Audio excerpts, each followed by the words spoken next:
जी, कौन पढ़ने वाला है शहीद आजादी? सर मैं पढ़ूं। Sure sure sure sure. कैसी हैं आप? ठीक हैं? Very fine sir, thank you so much.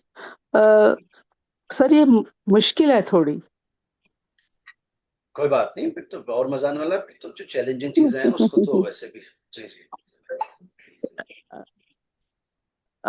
अजीब दौर था वो, दौरे कैदो बंदिश भी। हम्म। फजाएं दिल पे मुसल्लत थी, जुल्मते गम की। अरूज पर था चमन में निजाम में तश्न लबी। हर एक तरफ गम वीरानगी था। वह वहशत भी। हम्म। वतन को वतन को नाज के बातिल शिकन मिला तुझसा। अमीरे जिंदा दिलाना दिलाने दिलाना वतन मिला दिलाने। तुझसा।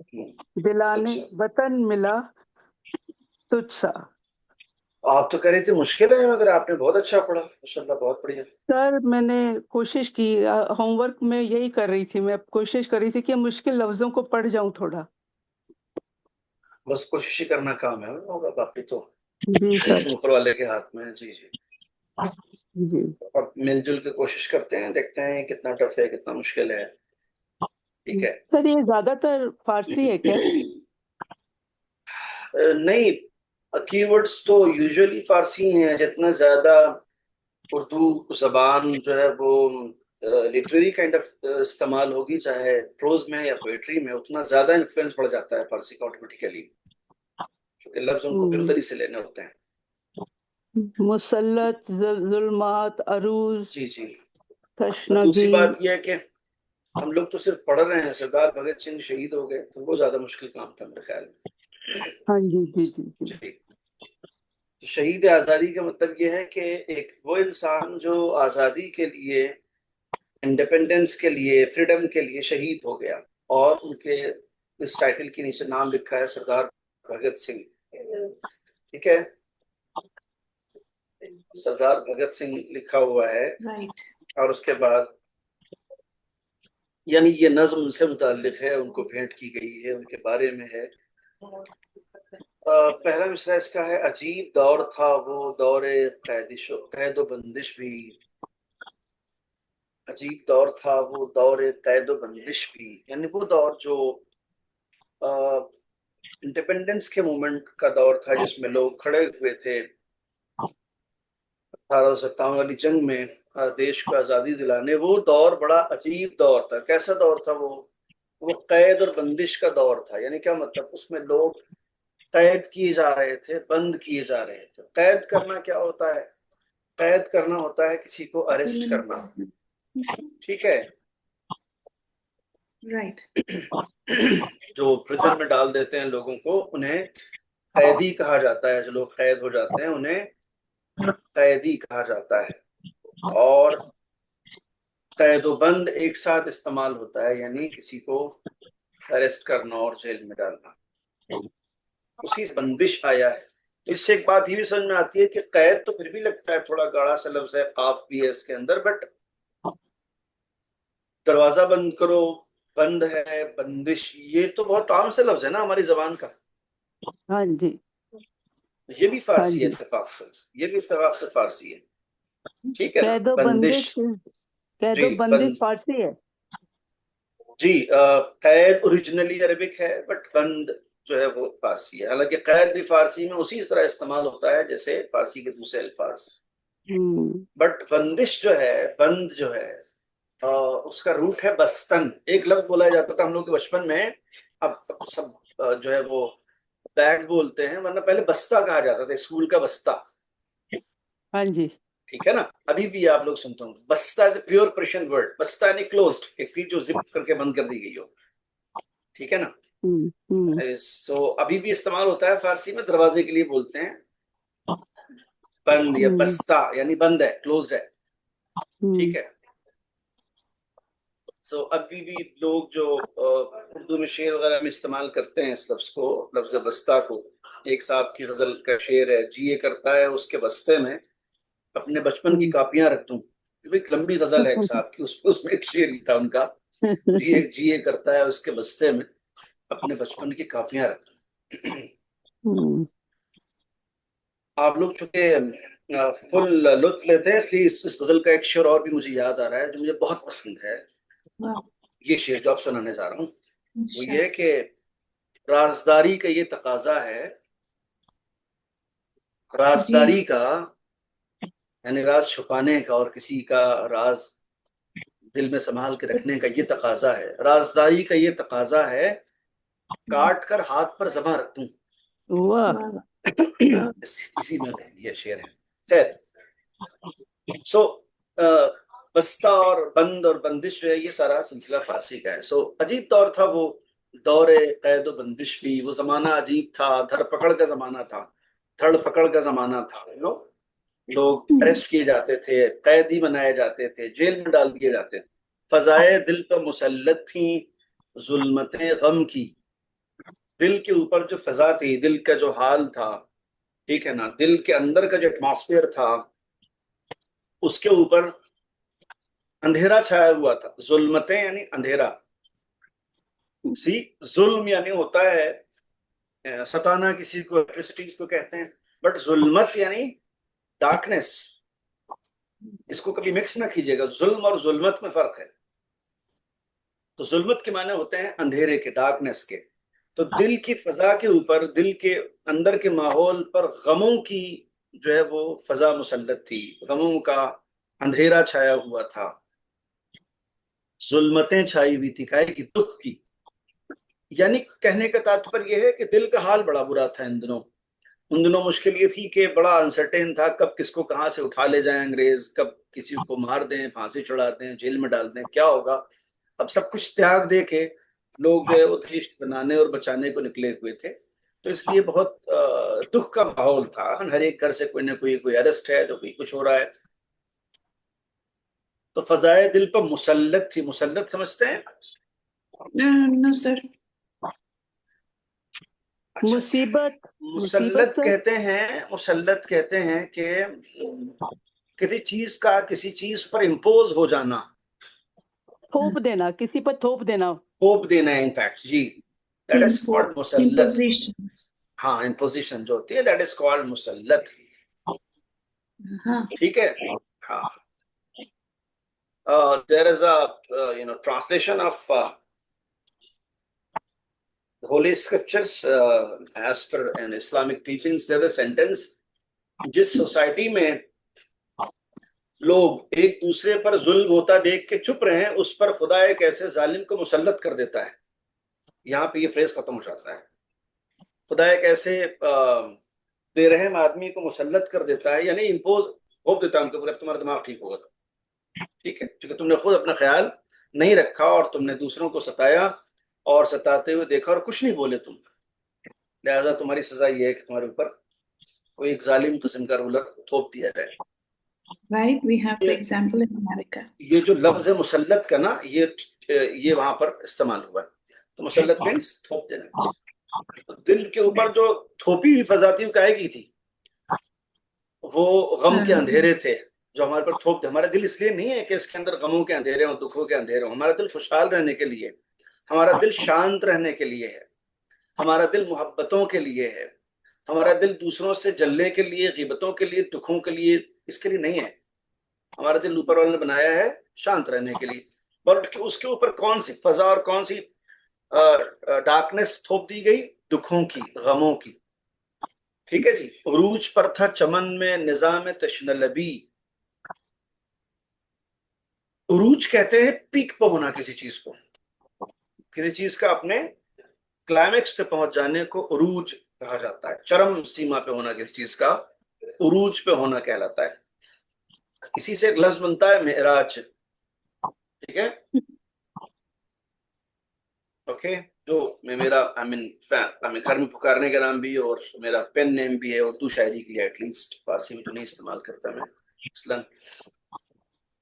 सो उरूज के माने हैं बुलंदी, ऊंचाई, ठीक है ना, किसी चीज की आखिरी सीमा। उरूज पर क्या था? चमन में था निजाम तशना लबी। ये जो गार्डन है, ये जो चमन है, यानी क्या मतलब सिंबॉलिकली, ये जो वतन है हमारा, ये जो हमारा देश है हिंदुस्तान, इस पूरे निजाम के ऊपर प्यास, तशना लबी छाई हुई थी। चारों तरफ एक थर्स्ट था, एक प्यास थी, एक तड़प थी लोगों में, ठीक है। जी। तशना लबी यानी प्यास, निजाम यानी सिस्टम, ओके। ठीक है। हाँ, तो निजाम बड़ा प्यासा था, बहुत थर्स्ट थी पूरी पूरे पूरे सिस्टम में, पूरे समाज में। और ये प्यास अपने क्लाइमेक्स पे थी, एकदम चरम पे थी प्यास अपने। हर एक तरफ गमे वीरानगी था, वहशत थी। हर एक तरफ गमे वीरानगी था, वहशत थी। कह रहे चारों तरफ वीरानगी का गम था, यानी घर खंडर हुए जा रहे थे। जो खंडर होते हैं ना घर, गैर आबाद जी। होते हैं घर, जिनमें जो रहने वाला था वो ये मार दिया गया, ये वो अरेस्ट कर लिया गया, तो घर क्या हो गया। यह हत्या सब नहीं, किसी एक घर में एक इंसान भी अगर बेगुनाह जेल में चला गया या किसी वजह से शहीद हो गया या मार दिया गया, उस घर के वीरान होने के लिए काफी होता है। जी। तो वीरानी का बिल्कुल मतलब नहीं है कि कोई घर बिल्कुल गैर आबाद हो जाए या खंडर हो जाए या सब लोग उसमें न रहे, नहीं। एक भी किसी घर का अपना लाल या किसी घर का जियाला, उसके साथ कोई ऐसा हादसा हो जाए तो उस पूरे घर को वीरान करने के लिए वो एक वाकया काफी होता है, उजड़ जाता है वो घर बहुत दिनों के लिए एकदम से, ठीक है ना। हर एक तरफ गमे वीरानगी था, वहशत थी। तो वीरानगी का गम था, उजड़ जाने का, और दूसरे वहशत का आलम था, यानी सेंस ऑफ फियर, खौफ का सा आलम था, ठीक है। जी। जहाँ एक डर का सा माहौल होता है, आदमी की आंखें खुली सी रहती हैं एकदम, उसे कहते हैं वहशत। ओके। जी। जी। थोड़ा सा ये नीचे वाला जो मिसरा है वो दिख नहीं रहा है, थोड़ा सा पेज, थैंक यू। अब आप देखें ये वतन को चार, जी ये चार मिसरे हो गए। अभी इसके नीचे इन्होंने वो लगाया है दो मिसरे। वतन को नाज के बातिल शिकन मिला तुझसा, वतन को नाज के बातिल शिकन मिला तुझसा। अब देखें ये चारों मिसरे तो उस वक्त के हालात के ऊपर हैं। अब पलट के जी। आ रहे हैं पंच लाइन में, किसके ऊपर? सरदार भगत सिंह पे। वतन को नाज के बातिल शिकन मिला तुझसा, कह रहे हैं हमारे वतन को इस बात पे फख्र है, गर्व है कि हमें आप जैसा बातिल को हरा देने वाला, बातिल को तोड़ देने वाला, रॉन्ग डूअर्स को हरा देने वाला इंसान मिला। बातिल यानी wrong side of the ideology, हक यानी राइट पाथ, ओके। सो बातिल शिकन यानी बातिल को तोड़ देने वाला। शिकन कहां से आता है? शिकस्तन से आता है फारसी में। शिकस्तन मीन्स टू ब्रेक समथिंग। कहां कहां आपने सुना होगा, फलां साहब की शिकस्त हो गई, फलां साहब की शिकस्त हो गई, क्या मतलब? हार हार जाना, हार गया हार वो हार जाना। आदमी, टूट गया वो आदमी, जी, ठीक है। सो जी। ये जो शिकन का लफ्ज है, ये आपको बहुत सारी जगहों पर उर्दू में मिलेगा। एक जुमला बोला जाता है कि फलां साहब ने उनको बड़ा दंदा शिकन जवाब दिया। दंदा शिकन जवाब दिया यानी क्या मतलब? यानी दांत तोड़ देने वाले जवाब, यानी बीफेटेड रिप्लाई ना, तगड़ा सा रिस्पॉन्स, एकदम मुंह तोड़ देने वाला जवाब। दंदा शिकन जवाब, ये बहुत आम प्रोवर्ब है, बहुत ज्यादा बोला जाता है उर्दू फारसी में, ठीक है। या फिर गर्मी के जमाने में बादल छाए और ठंडी हवाएं चलने लगे, या और बहुत से नजारे हैं जिन्हें मैं यहाँ कोड नहीं कर सकता, आप सब मेरे लिए मोहतरम है। बहुत तौबा शिकन माहौल था, ठीक है। तौबा शिकन माहौल बोला था, नहीं एक इंसान अच्छा खासा ठीक ठाक आदमी है, मगर माहौल कुछ ऐसा हुआ, उसने कहा यार आज तौबा तोड़ ही देते हैं, क्या तक पाबंदी करें। इन इन जगहों पर यह लफ्ज शिकन का इस्तेमाल होता है, बातिल शिकन, दंदा शिकन, तौबा शिकन, ऐसे से करके इसका इस्तेमाल करते हैं। तौबा समझते हैं आप सब लोग या नहीं? तौबा तौबा मीन्स, तौबा यानी जब इंसान अपने रब से ये वादा करता है कि ये गुनाह मैंने आज तो कर लिया, आज के बाद उससे वादा करता हूँ कि आज के बाद ये गुनाह दोबारा नहीं नहीं करेंगे। दोहराऊंगा, ठीक है ना। इसे कहा जाता है तौबा। आई थिंक रिपेंटेंस ऐसा कुछ लफ्ज है अंग्रेजी में इसके लिए, जी। ठीक है। जी, तो उसे कहते हैं तौबा। तौबा शिकन यानी अपने इस रब से किए गए अहद को किसी किसी स्पेसिफिक सर्कमस्टांसेस में तोड़ देना कि ठीक है क्या करना है यार, इतना ज्यादा भी पाबंद होकर के, अभी तो माहौल बहुत ऐसा अच्छा है, ठीक है, तो थोड़ा थोड़ा स्ली टाइप का करते हैं, वो फिर तौबा शिकन करने लगता है। उसको कहता है कि भाई आप बहक रहे हैं, आप गलत कर रहे हैं, आपने अपने रब से वादा किया हुआ है। जी शेरों में आपको बहुत ज्यादा मिलेगा तौबा शिकन माहौल, तौबा शिकन ये, तौबा शिकन फजा है जी। तो वतन को नाज के बातिल शिकन मिला तुझसा, हमारी इस मिट्टी को, हमारी इस धरती को, देश को इस बात पे गर्व है कि आप जैसा इंसान हमें मिला कि जिसने बातिल को, यानी जो रॉन्ग पाथ पे लोग हैं उन्हें हरा देने वाले हो आप। अमीर जिंदा दिलाने वतन मिला तुझसा, आपको हमारे वतन के जिंदा दिलों का सरदार जैसा इंसान आपकी शक्ल में हमें मिला, ये हमारे लिए बहुत फख्र की बात है। अमीर यानी हो गया। लीडर। या अमीर हमेशा वो पैसे वाला जो अमीर होता है उस सेंस में नहीं बोला जाता है, ठीक है। जैसे रईस हमेशा पैसे वाली को नहीं कहते हैं, आप फारसी में जाएंगे तो रईस माने बॉस के होते हैं। बॉस यानी किसी प्राइवेट उससे लेकर के और प्रेसिडेंट तक लफ्ज रईस का इस्तेमाल किया जाता है, सफिक्स के साथ थोड़ा सा आगे पीछे एक लफ्ज लगा लेते हैं, बट रईस इज देयर। उसी तरह अमीर के माने सिर्फ वेल्दी किस्म के आदमी, वो पैसे बहुत सारे हैं, बड़ा अमीर आदमी, ऐसा नहीं। अमीर के माने उसके भी हैं जो सरदार है, जो लीड कर रहा है, जो पेशवा है, जो पेशरो है, जो आगे चलता है, उसको भी अमीर कहते हैं, ठीक है। सो अमीर जिंदा दिलाने वतन मिला तुझसा, आप जैसा हमें पेशवा और रहबर मिला जो हमारे वतन के जिंदा दिल लोगों का लीडर है।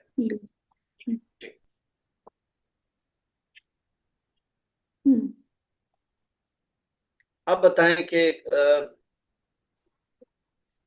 So what कुछ kind of सवाल है। poetry?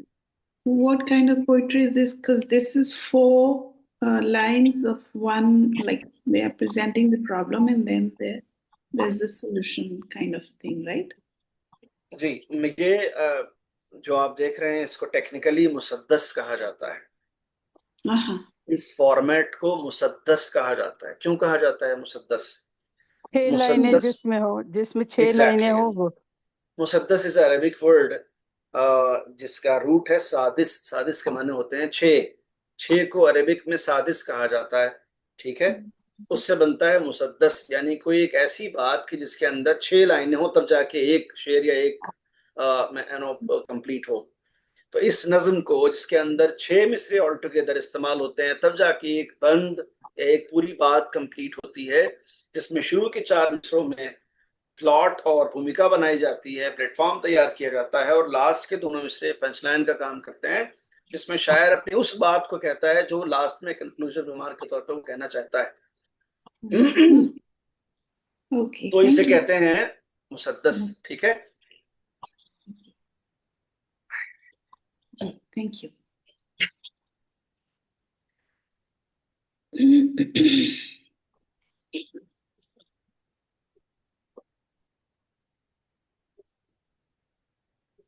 हाँ जी, पढ़िए, कौन पढ़ रहा है? वफा परस्तों पे हम्म, सर, कोई पढ़ रहा है कि मैं पढ़ दूं?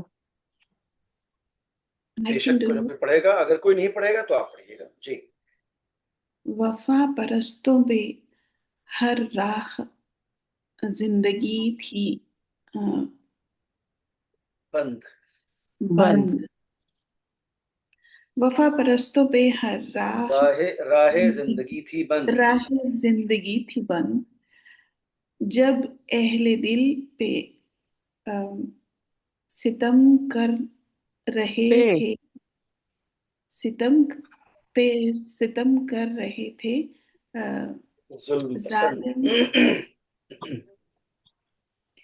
अम, जुल्म फराज पसंद जी। फराजे जुल्म पसंद, सॉरी, फराजे दार पे भी तो तूने सर किया था बुलंद। तेरे बुलंद। बुलंद तेरे फैल तू हो फैल तू फैल हुई अम, हुई मादरे वतन खुरसंद। खरसंद खुरसंद। खुरसंद। तेरे लहू में तेरे लहू में था वो शोला सरफरोशी का, जला के जला के रख दिया, अम, जिसने निजामे जो जोरो जो जफा। जोरो जफा जफा सॉरी जोरो जफा, इसमें हाँ जोर जी जफा। जी जी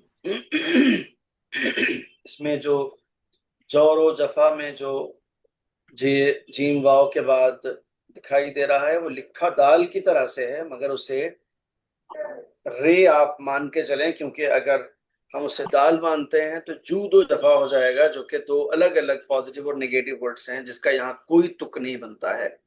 निजाम हाँ जोरो जफा एक कंप्लीट अपना आप में एक फ्रेज है, एक टर्म है पूरी, ठीक है ना।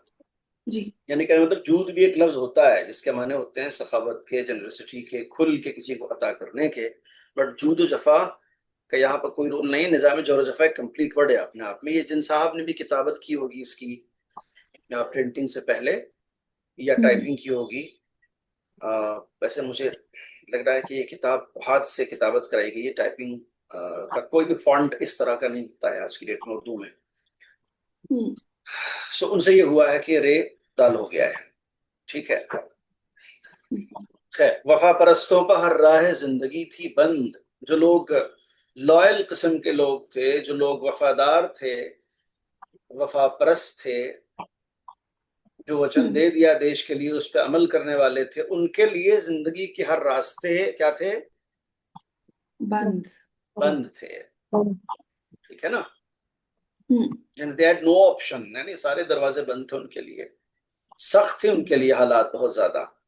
जब अहले दिल पर सितम कर रहे थे जुल्म पसंद, और जब उन दिल वालों के ऊपर ये जुल्म को और क्या सितम को पसंद करने वाले लोग सितम कर रहे थे, जब ये जालिम उन्हें सता रहे थे, उन अहले दिल लोगों को, उन दिल वालों को, फराजे दार पर भी तूने सर किया था बुलंद।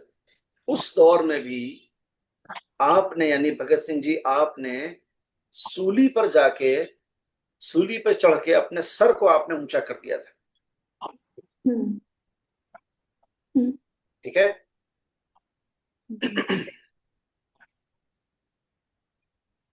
क्या किसी के शेर है बहुत अच्छा, इसको याद आ गया इस बात से।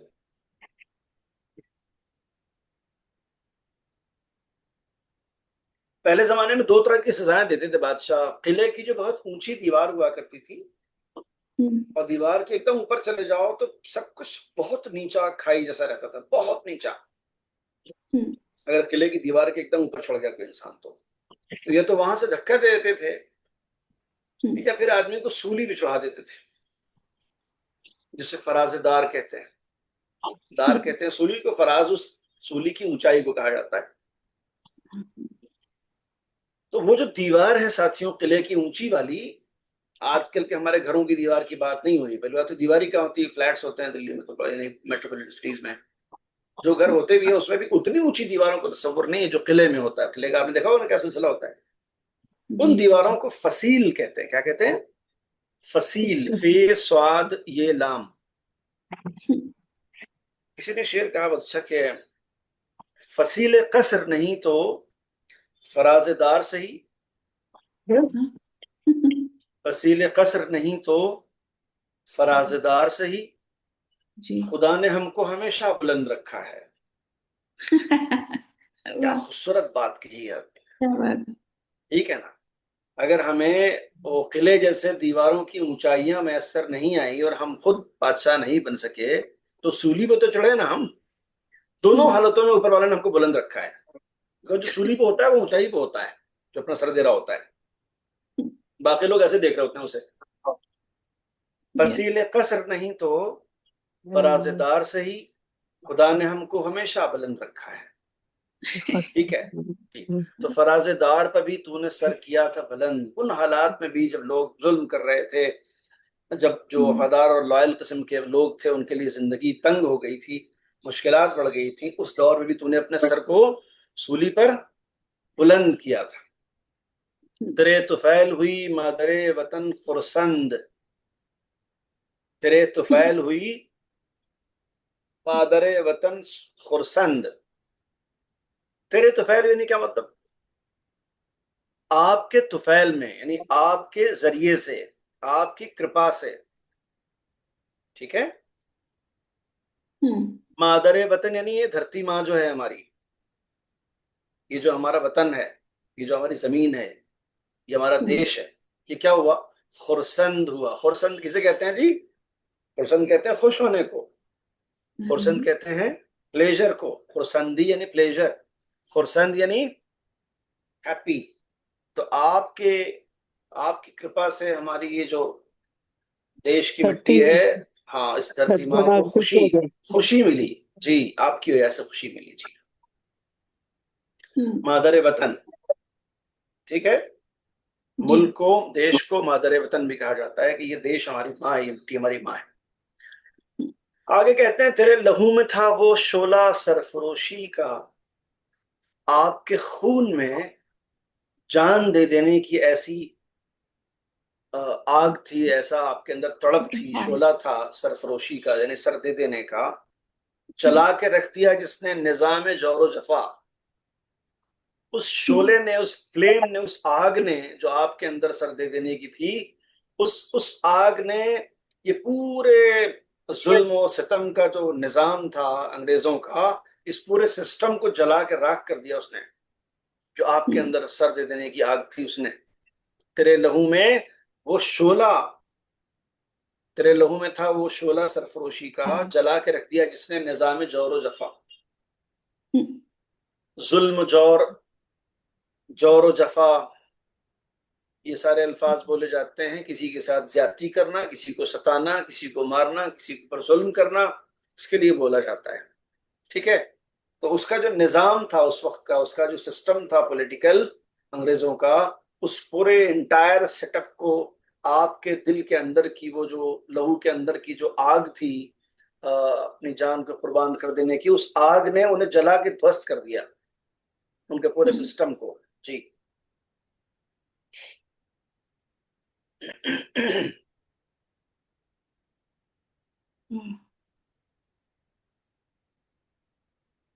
Next share. जी।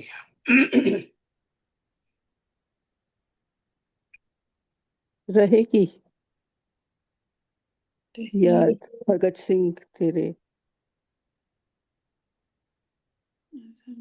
अज़्म की बात। जी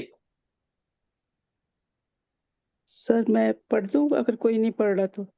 बेशक, अगर कोई नहीं पढ़ा तो आप पढ़ें, और कोई पढ़ रहा है तो कितने लोग हैं जो Please remove the cursor. Thank you.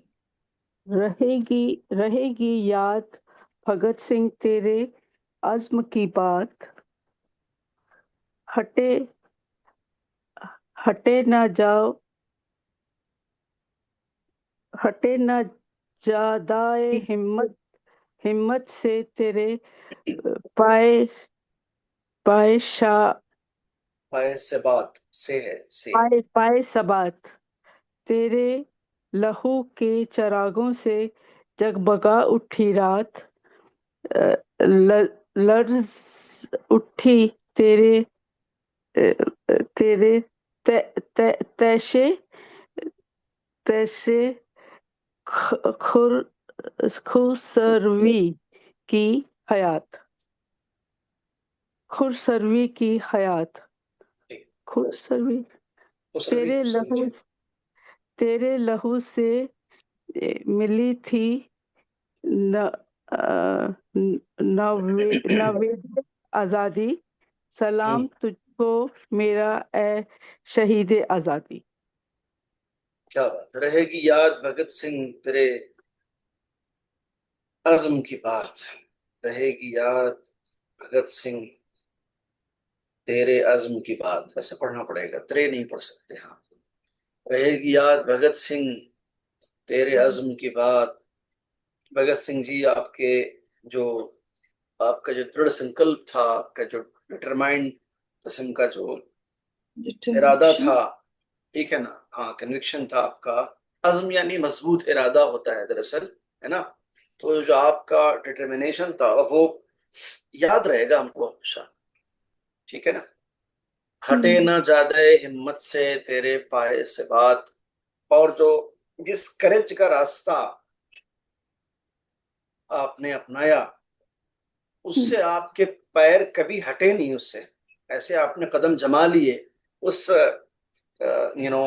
करेज वाले रास्ते पर, कि उसमें से फिर आपके कभी भी कदम हटे नहीं। पाए से बात का क्या मतलब होता है? एक ऐसे पैर के जो जहां रख दिए जाएं जिस रास्ते पर, इस रास्ते से हटने का सवाल पैदा ना हो, उसे कहते हैं पाए से बात। ठीक है ना। हम्म, यानी इस जिसमें स्टेबिलिटी होती है, जिसके अंदर फर्म कन्विक्शन होता है कि भाई मैंने ये रास्ता चुना है, तो इस रास्ते में चाहे कोई भी मुश्किल पेश आए, जान देनी पड़े, मैं इससे अब हटने वाला नहीं हूं, उसे हम्म, कहते हैं पाए सबात, क्योंकि उसमें पैर साबित रहता है आदमी का। हाँ, ठीक है ना। और ओके। उस रास्ते को दूसरा नाम दिया गया है उसी मिसरे में पहले, ज्यादा हिम्मत। No, hmm, way of courage है ये, इस रास्ते को हमने चुना है। और उस रास्ते पे जो हमारा पांव है वो पाए से बात है। ठीक है। अच्छा, तेरे ज्यादा लहू के हिम्मत सर, ज्यादा हिम्मत हिम्मत, मतलब हिम्मत। हिम्मत का रास्ता। ज्यादा माने रोड हिम्मत होता है, करो। ज्यादा माने रास्ता हाँ, होता है। देखिए, ज्यादा हिम्मत ज्यादा का रास्ता। अभी ये किताब है हमारी, ज्यादा नूर, ज्यादा हिम्मत। हाँ जी। यानी रोशनी का रास्ता, द वे ऑफ लाइट, है हम्म, ना। तो ज्यादा यानी, ज्यादा, ज्यादा मतलब रोशनी या हिम्मत। नहीं नहीं, ज्यादा पाथ, मतलब रास्ता, ज्यादा मतलब pada रास्ता। means path, path. ज्यादा का मतलब रोड, रास्ता, है ना। ज्यादा नूर रास्ता। यानी नूर का रास्ता, रोशनी का रास्ता। ठीक है। हाँ एक जी। ऐसा रास्ता इस पे नूर ही नूर हो। दूसरा ज्यादा हिम्मत यानी हिम्मत वाला रास्ता। जी। ठीक है। फारसी में बोलते हैं जादे यानी रोड, सड़क। अच्छा जी, आगे देखें। आप कहते हैं तेरे लहू के चरागों से जगमगा उठी रात। आपके खून के दिए से इस देश की जो रात है वो जाग उठी, जगमगा उठी, चमक उठी है इस देश की रात। ठीक है। हम्म, तेरे लहू के चरागों से जगमगा उठी रात, लरज उठी तेरे शीशे से खुसरवी की हयात। so, ठीक है। हेलो। क्या, tishe, क्या चीज? the word is tishe.